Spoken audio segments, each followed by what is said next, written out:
नमस्कार मुलांनो, leaf forward कडून मी आहे तुमची होस्ट आणि दोस्त स्वरूपा आणि तुम्हा सर्वांचं या आपल्या सॅटर्डे स्टोरी सेशन मध्ये खूप खूप स्वागत आहे. मी आशा करते की तुम्ही सर्वांनी मागच्या आठवड्यातील आपलं सेशन नक्कीच बघितलं असेल आणि ते तुम्हाला सेशन आवडलं देखील असेल.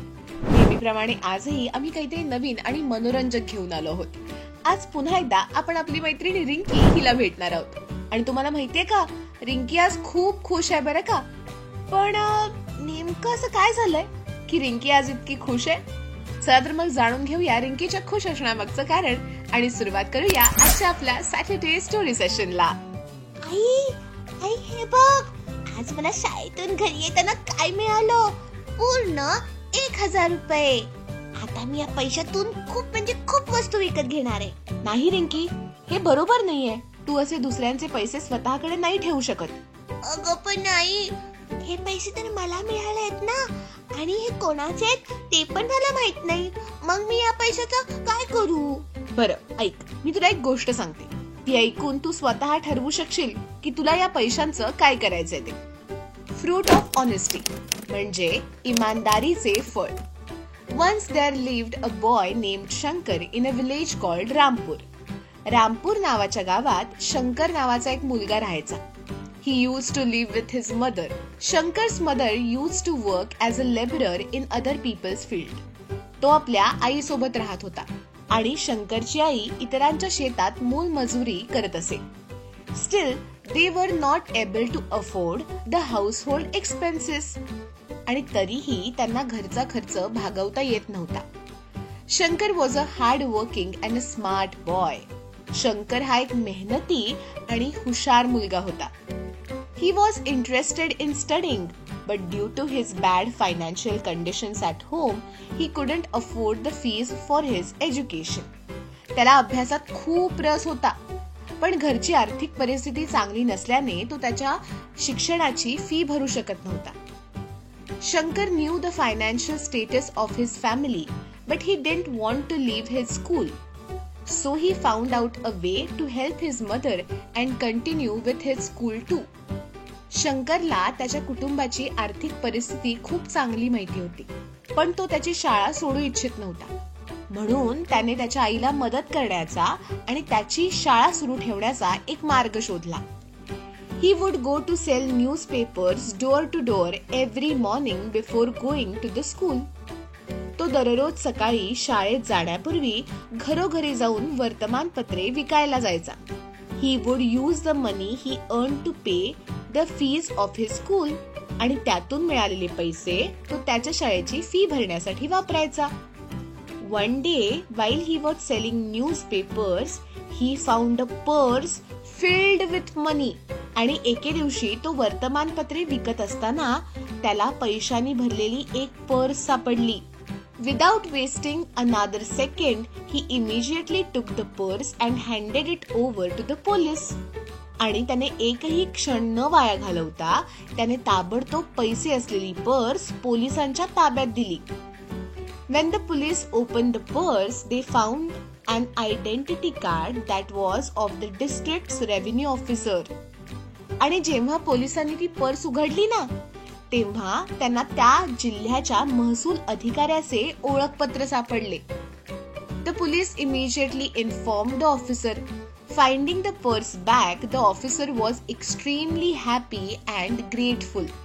पोलिसांनी ताबडतोब त्या अधिकाऱ्याला कळवलं आणि पर्स परत मिळाल्याने ते अधिकारी खूपच आनंदित आणि कृतज्ञ झाले.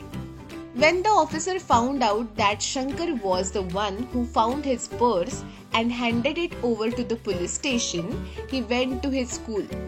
आणि जेव्हा त्या अधिकाऱ्यांना कळलं की शंकरनेच त्यांची पर्स शोधून ती पोलीस स्टेशनला दिली आहे, तेव्हा ते शंकरच्या शाळेत गेले. Shankar was called into the principal's office, and there the officer praised him for his good deed and thanked him.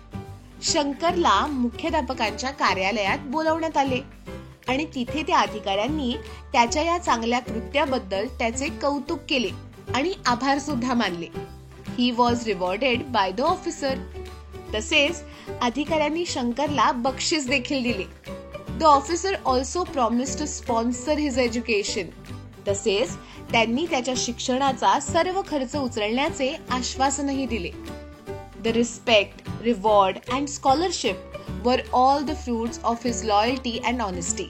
हा आदर, बक्षीस आणि शिष्यवृत्ती ही सर्व त्याच्या निष्ठेची आणि प्रामाणिकपणाची फळे होती. His school teachers and mother were extremely happy and proud of him. त्याच्या शाळेतील शिक्षक आणि त्याच्या आईला या गोष्टीचा खूपच आनंद आणि अभिमान वाटला. मग रिंकी, कशी वाटली गोष्ट? समजली ना? हो आई, मला ही गोष्ट खूप आवडली. आणि सर्वात महत्वाचं म्हणजे आता मला काय करायला हवं हे देखील मला समजलंय. आजच जाऊन मी पोलिसांना हे पैसे देते. शाबाश रिंकी, मला तुझ्याकडून हीच अपेक्षा होती. तर मित्रांनो, रिंकीला ही गोष्ट समजली आणि त्यातून आपल्याला काय करायचं हेही समजलं. चला तर मग आता आपण या कथेतील काही कठीण शब्दांचे अर्थ बघूया. पहिला आहे लेबरर. लेबरर म्हणजे मजूर. पुढचा आहे हाऊस होल्ड एक्सपेन्सेस म्हणजे घरगुती खर्च. पुढचा आहे हार्ड वर्किंग म्हणजे मेहनती. त्या पुढचा आहे इमिजिएटली म्हणजे त्वरित. पुढचा आहे रेव्हेन्यू ऑफिसर म्हणजे महसूल अधिकारी. पुढचा आहे स्पॉन्सर म्हणजे प्रायोजक. त्या पुढचा आहे रिवॉर्ड म्हणजे पुरस्कार. मुलांनो, आता तुम्हाला कठीण शब्दांचा अर्थ कळाला. चला तर मग आता आपण या गोष्टीवर आधारित एक मजेशीर ऍक्टिव्हिटी करूया. खाली दिलेल्या शब्दांपैकी योग्य शब्द वापरून तुम्हाला रिकाम्या जागा भरायच्या आणि खालील शब्द आहेत labourer, revenue officer, Rampur, newspaper, honesty, money, hard working आणि education. First, once there lived a boy named Shankar in a village called Dash.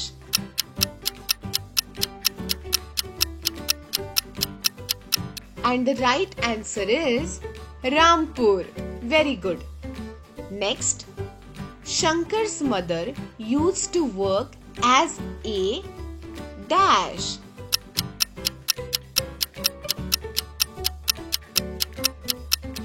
Laborer. Very good. Next, Shankar was a dash and smart boy.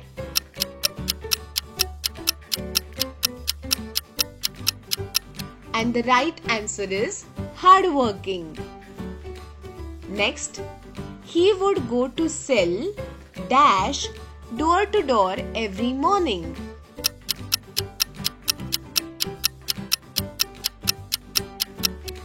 And the right answer is newspapers. Next, one day while he was selling newspapers, he found a purse filled with dash.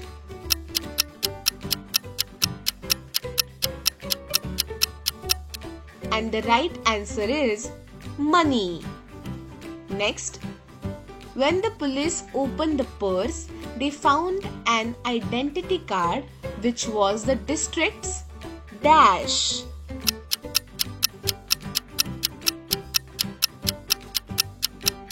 And the right answer is revenue officer.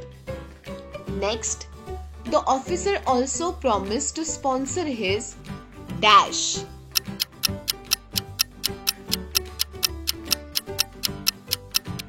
And the right answer is education. And the last one, the respect, reward and scholarship were all the fruits of his loyalty and dash.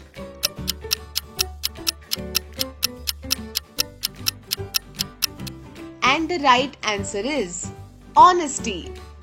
मुलांनो, मग आजचं session तुम्हाला कसं वाटलं? मजा आली ना? आजच्या सेशन मध्ये आपण फ्रूट ऑफ ऑनेस्टी ही गोष्ट पाहिली, त्याचा अर्थ समजावून घेतला आणि त्यातील कठीण शब्द देखील पाहिले. इतकंच नव्हे तर एक मजेशीर ऍक्टिव्हिटी देखील सोडवली. दर शनिवारी आपण अशाच मजेदार गोष्टी आणि नवनवीन शब्द शिकत राहू. आजचं सत्र तुम्हाला कसं वाटलं हे कमेंट मध्ये आम्हाला नक्की कळवा. दर शनिवारी आम्ही अशाच नवीन कथा घेऊन येऊ. तोपर्यंत हसत राहा, खेळत राहा आणि अभ्यास करत राहा आणि पाहत राहा तुमचं आवडतं लाडकं सॅटर्डे स्टोरी सेशन.